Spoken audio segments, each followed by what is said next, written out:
Do you know that less than 15% of the books published each year by traditional publishers are by people of color?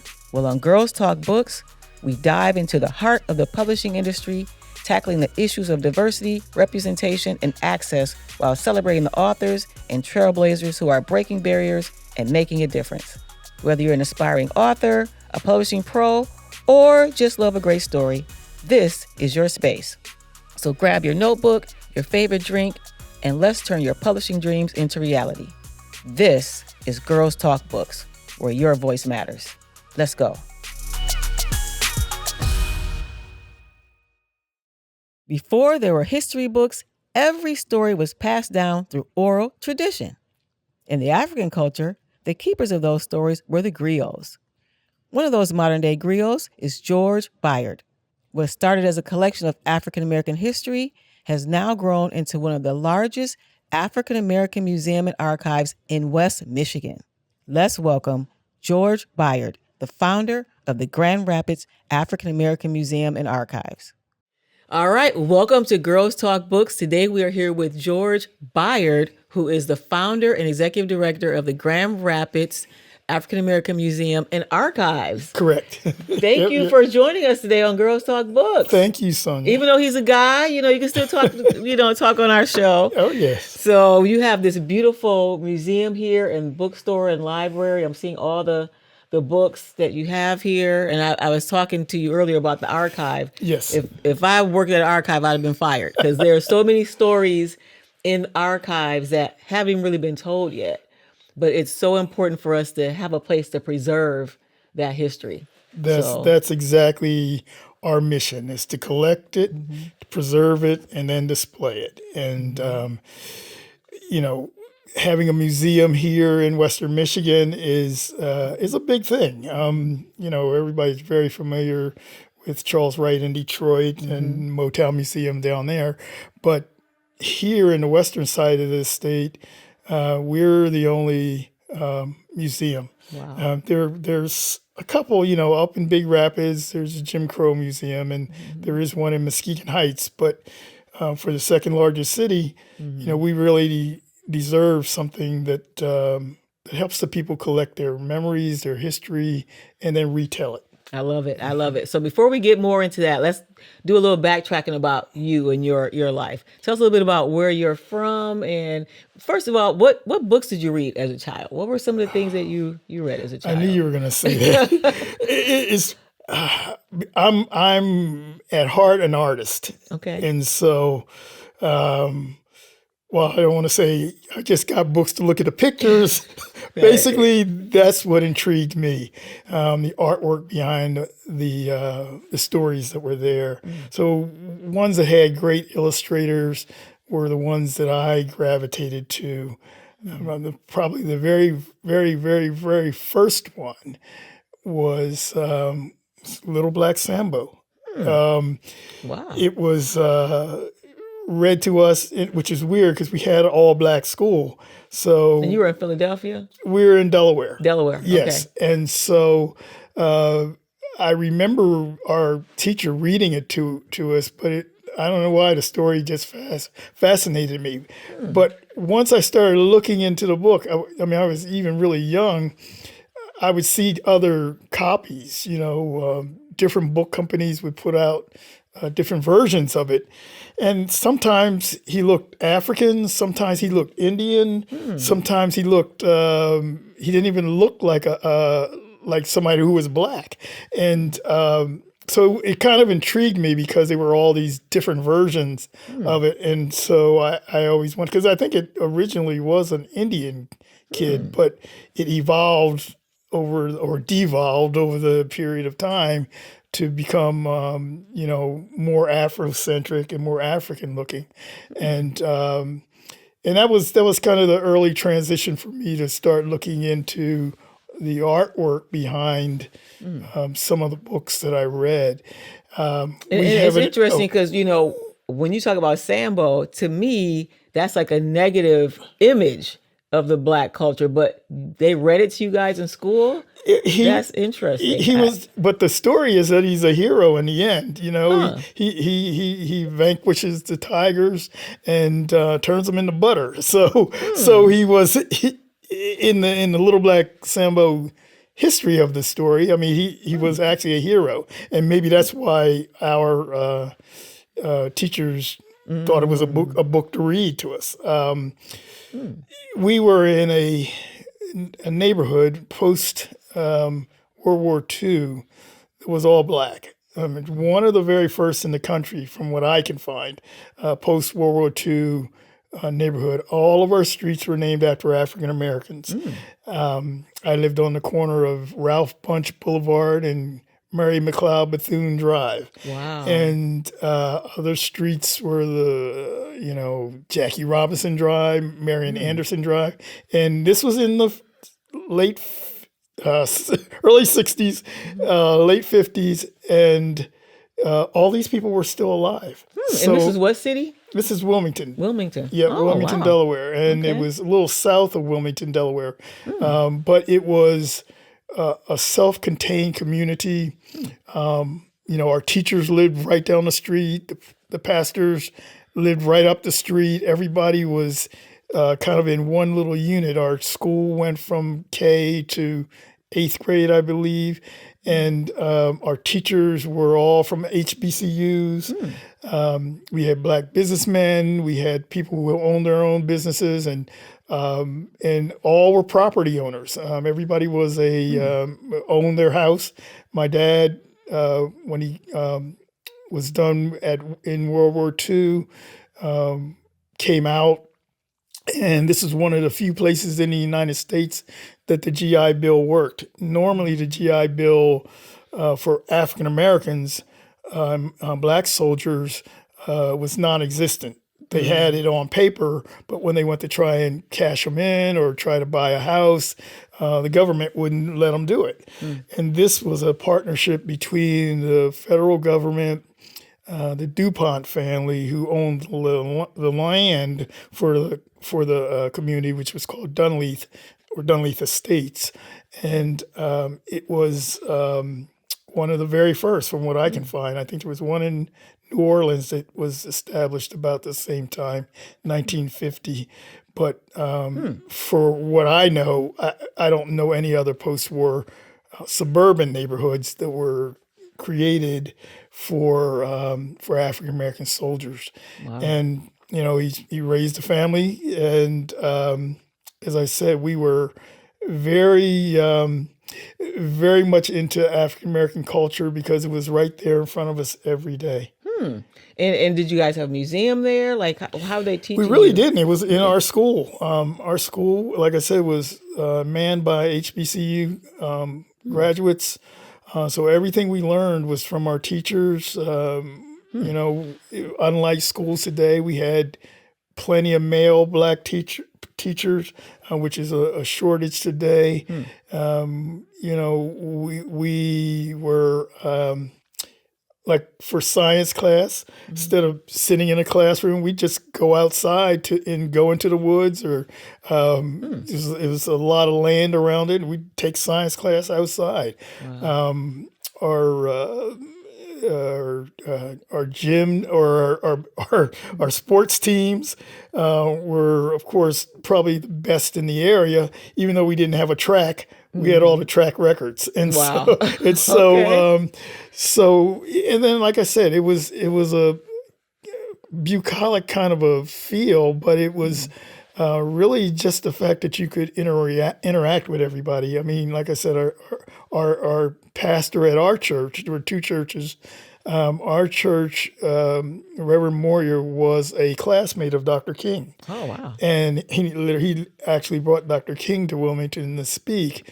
But in that, even in our church, we learned about protest. We learned about standing up for our own rights.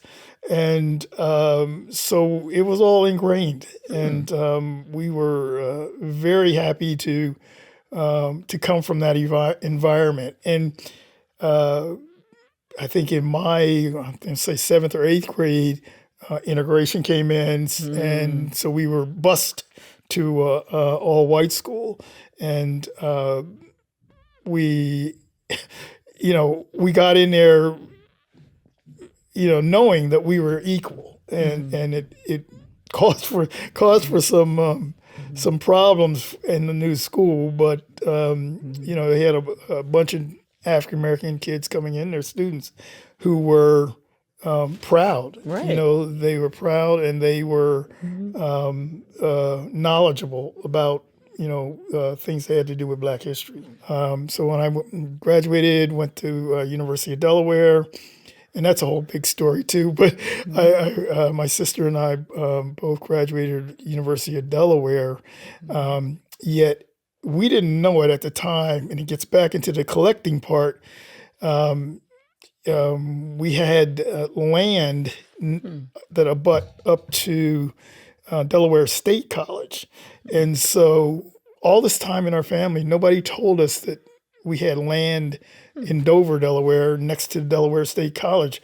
We could have sold the land and went for free. Wow. but we didn't know because nobody talked about it. And we didn't even know until I took over my grandmother's house as she went into a nursing home, going through papers and going through boxes and trunks. We found these deeds for this land. It was like, what is this? My brother and I go down and find out that the land is right next to the college. Wow. And that they had been trying to contact the people in the family to buy the land to build dorms. Wow. And so we were like, man, we could have went for free and we didn't even know it. We did find out too that by digging through, we saw these other photographs. And that was one of the things that my grandmother collected was photographs, literally 1,000 photographs. And one of them was her sister, who was one of the founders of Delaware State College. Now we had a relative who was a founder. We had land next to the college. They even had a dorm named after her, and we never knew it. What was her name? Her name was Marie Laws, and she was one of the early founders. There were I think 8 professors that founded the college. Was this a white college? Oh no, this is HBCU. Oh yeah. Wow, okay. Yeah, Delaware State is HBCU, but okay. We went to the University of Delaware, which was a white college at the time. Matter of fact, our class was the largest African American class to that time, and since now they've gotten larger classes, but we were probably the largest class to go into the University of Delaware because it was still pretty segregated in the well, that would have been in the early 70s. Wow.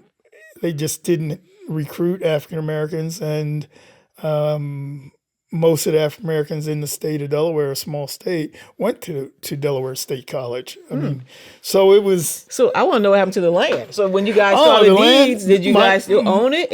My cousin ended up taking advantage of it. My dad and my uncle sold the land to the college, and they bought it and built dorms on it. Oh wow! And then there was some other land there too that was landlocked. Some person landlocked my grandmother's land so that we had to go across their land to get to our land, which was in all extent their land because we had to cross their land to get to our land. So, but the land that abut up to the college was sold, and we were able to take that money, and my cousin was the one who took advantage of it. Okay. We had all graduated by then, and so, but it would have been nice to have gone to a college that has a dorm with your great-grandmother's name on it. Oh my gosh, that's awesome. So education was always a part of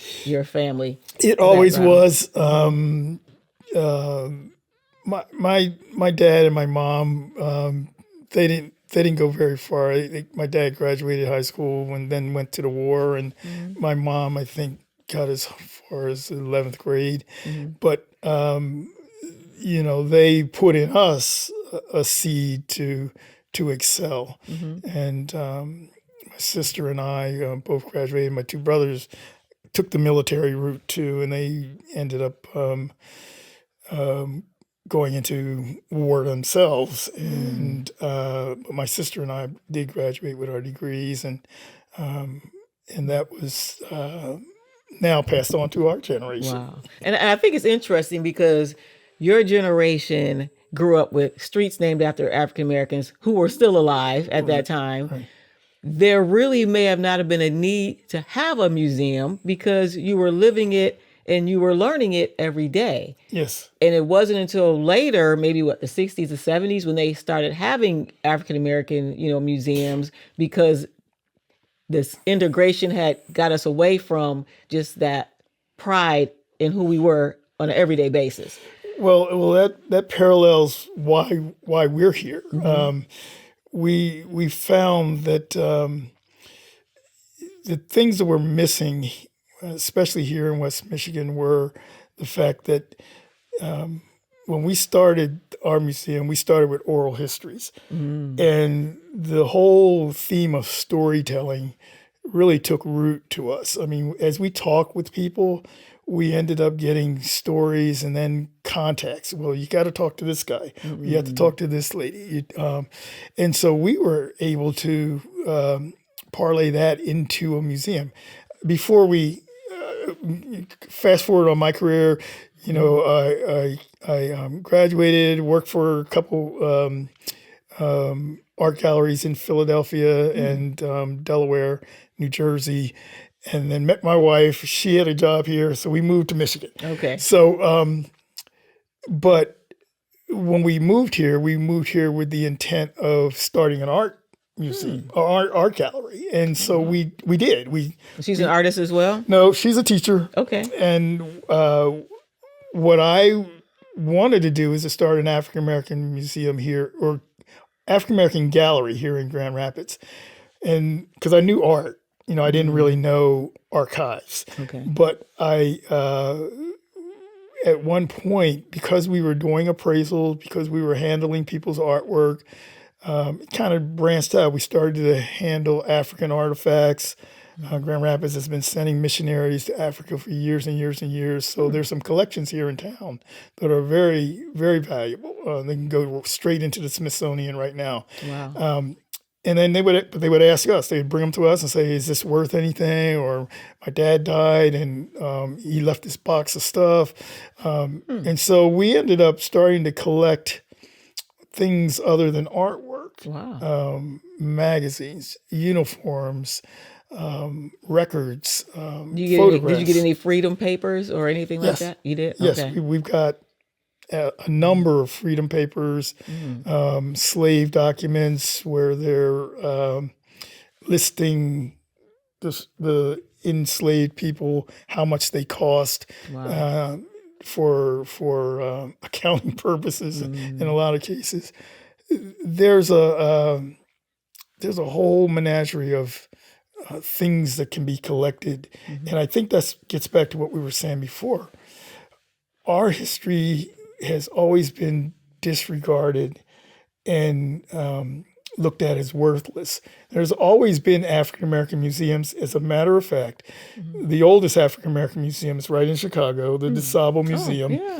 Margaret Burroughs was one of the founders of the DeSable Museum. So I interviewed her You years did? ago. Yeah, Oh when my I was a gosh. reporter at the Inquirer in Battle Creek, she came and I got a chance to, and I have a picture with her. oh my gosh. Yeah. Well, she came here. We brought her here to Grand Rapids, and it was Grand Rapids, Muskegon, and Lansing. Three people who wanted to start museums. And because she was the founder of the oldest African American museum, she gave us a blueprint. She said, "This is what you need to do. This is who you need to contact. These are the state representatives, federal representatives." So she gave us each a blueprint. And Muskegon Heights opened up their museum. Dr. Jackson was a retired doctor, so he had money to just buy a building. I think Lansing, the guy in Lansing, I think is still there. All Around the World Museum, I think it's called. He still is doing the same thing, but he concentrates more on African rather than African American. And then us, we came on board last, but it was worth the wait for us, because over this period of time we've amassed, man, our collection now. If you see what you see in here, this is probably 10% of what we have. Wow. We've got easily 8,000-9,000 pieces stored around. We've got 2 storage units. We've got stuff crammed in the back. We've got museums holding things for us, families holding things for us. So one of our major projects coming up really close is to find a bigger building. Wow. And in that, we took a big step toward that yesterday. And so we'll have an announcement coming soon. Okay. That's all they're letting me say. Okay. And that started in what year? So you started the museum? It's 10 years. This is our 10th year anniversary. Okay. And our museum has been here in this location for 8 of those 10 years. Oh, wow.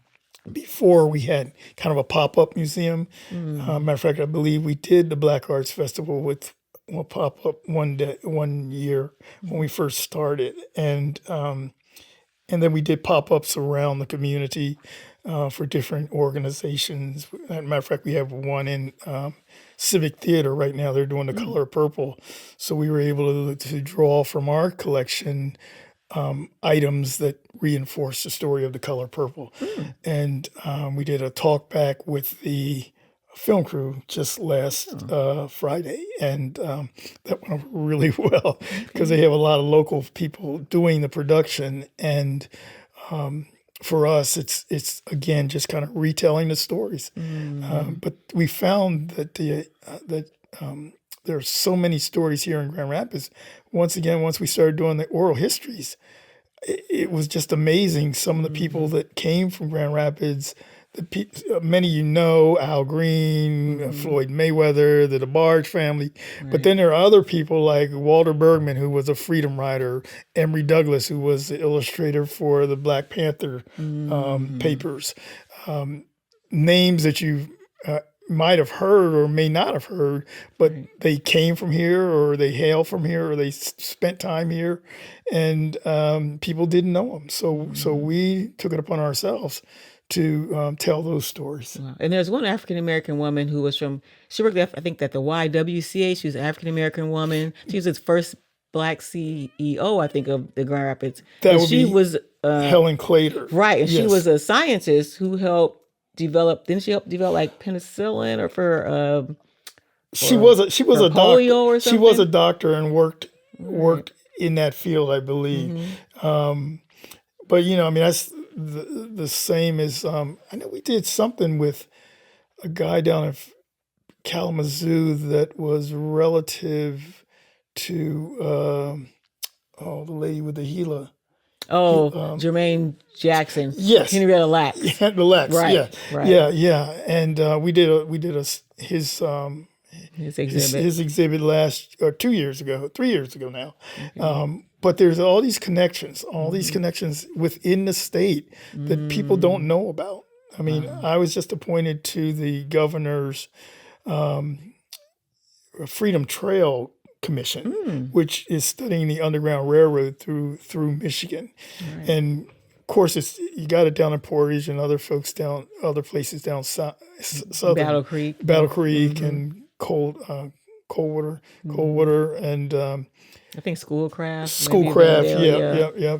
And but not so much so here in Grand Rapids, although there are a couple places we're going to be exploring now that I'm on the committee to see if I can find out more information. So what I'm trying to say is that while we have a lot, we are showing a lot, and we're telling a lot of stories, there's so much that needs to be done. And, we get authors in who write books. We did a podcast Saturday with a guy from Chicago who was a rower. And, like with the sculls, and they had a regatta this weekend, and he had the Arshay Cooper is his name, inner city Chicago youth, learned rowing, started a crew, and then became one of the top rowing crews here. This was their 30th anniversary. They actually made a movie, the most beautiful thing, I believe is the name of it. And he had his book there signing, and we were just fascinated with him. And he had some of his crew members there. How these guys from the inner city became the top rowers in the Midwest, and it's all these little stories that people don't know about that fascinate us. When we do oral histories, we're usually focused on one thing. A good example would be we had a lady to come in who was a quilter. She did this quilt of, I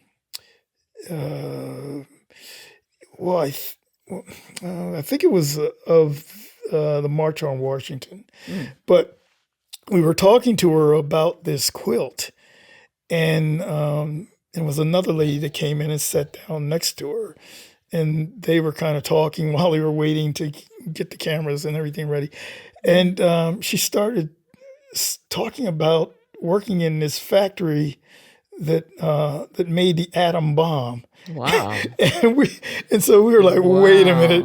We just talked to her about 15 minutes about quilting. Oh, get back in the chair. So she tells the story about moving to Grand Rapids after living in Chattanooga, Tennessee, and said she worked in this factory, and they would always say, whatever you see here stays here. You can't tell everybody. And then she said she came here, looked at I guess they had the newsreels back in those days, and they were talking about dropping the atom bomb, and they showed the place where she worked. Wow. And she said all this time she never knew that she worked in the place that made the atom bomb or the parts for the atom bomb.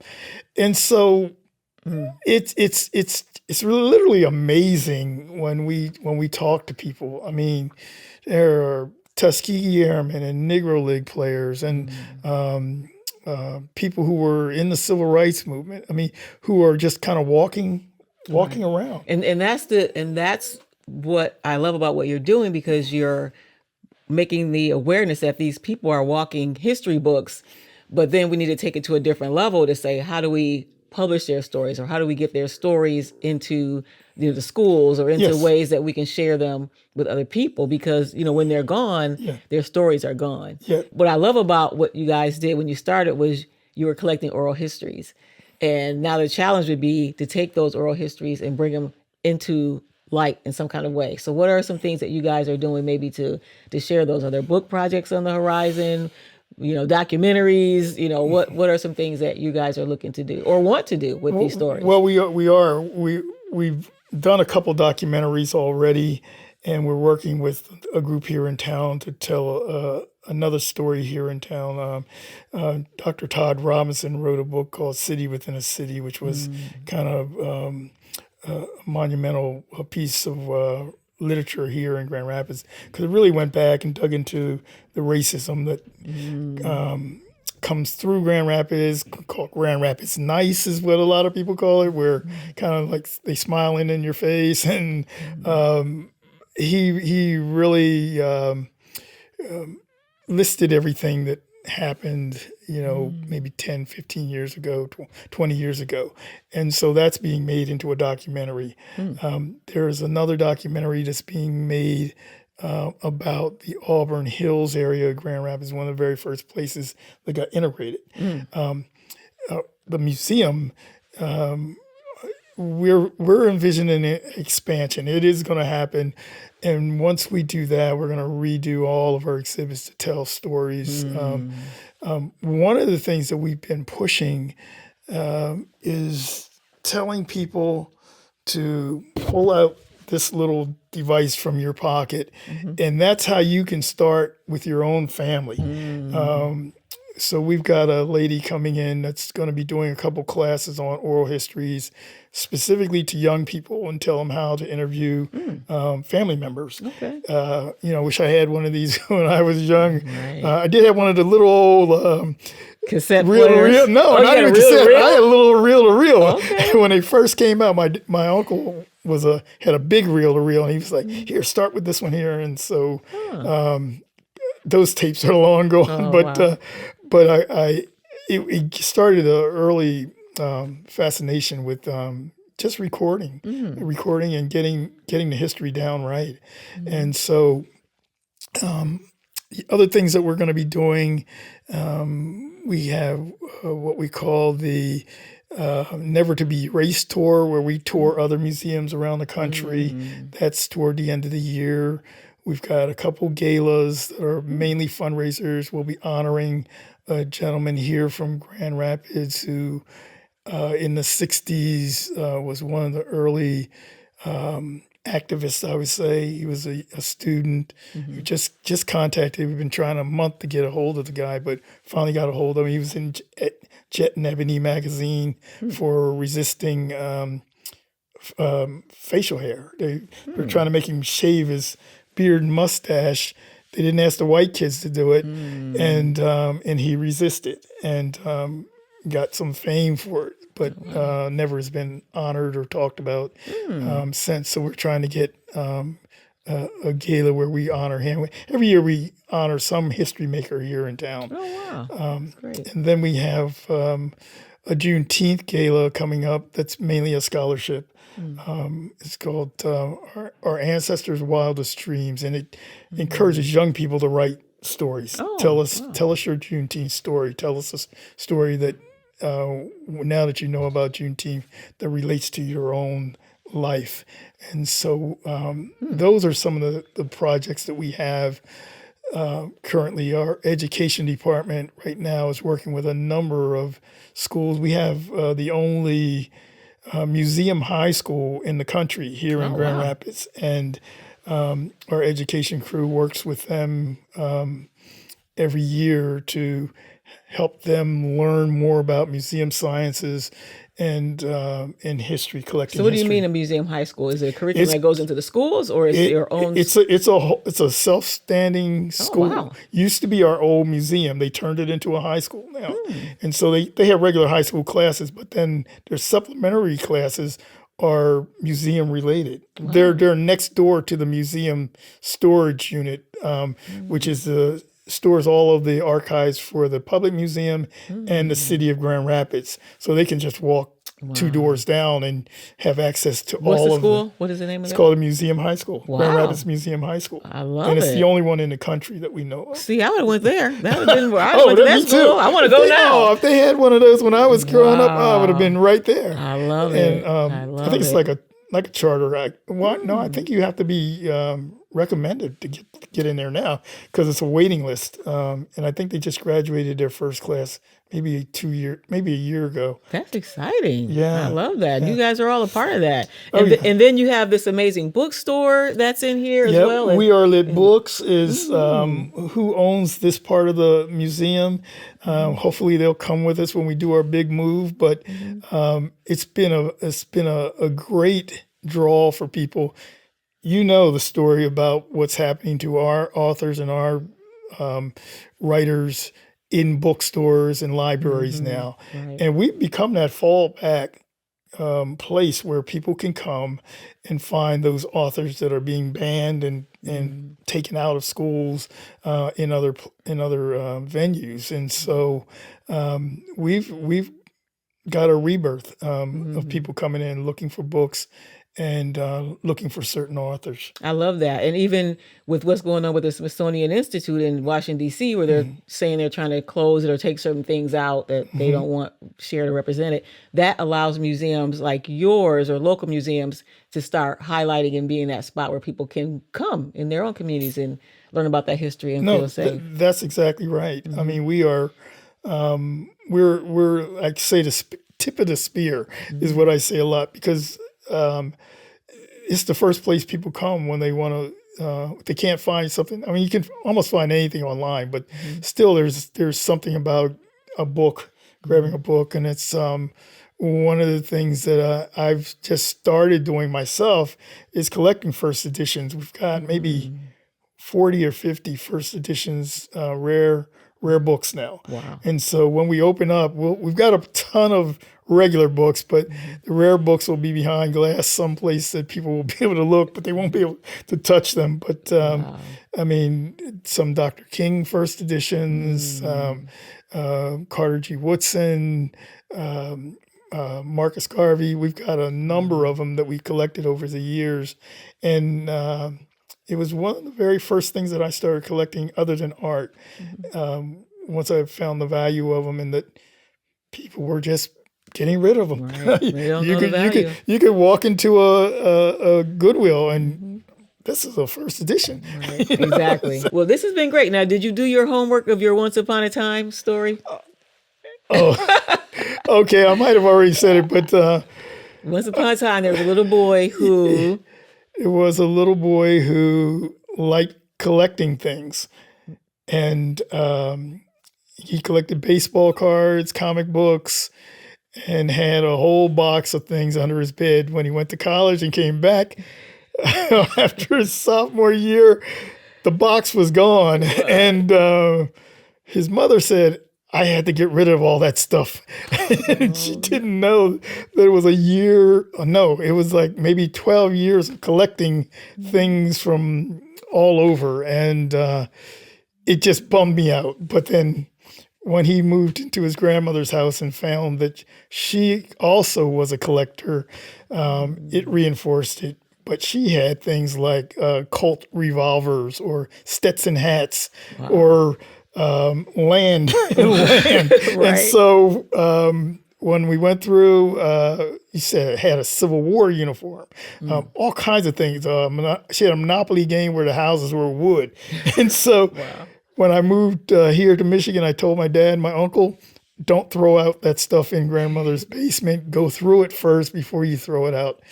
And they didn't listen to me. Oh, no. So the young man was disappointed until he started his own museum. There you go. That's how you do it. That's how you do it. Yes. I love it. Well, thanks again. And tell us your website so people can check more out. Our website is www.graama.org. And that's purposeful because it honors my grandmother. And GRAAMA is a fitting name for a museum since grandmothers are the people who keep the history, keep the traditions, pass down the culture to the next generation. So you can just call us GRAAMA. I love it. I love it. Well, thanks again. And thank you all for this episode of Girls Talk Books. See you next time. Bye-bye. This episode was hosted by me, Sonia Hollins, and produced by M2 McMillan Media. Are you an author with an amazing story to share? Or do you work in the publishing industry with insight that can inspire others? Well, we want you on Girls Talk Books, where voices matter. Or are you an aspiring author with a story to tell? Well, we can help with that too. Visit girlstalkbooks.com to learn more.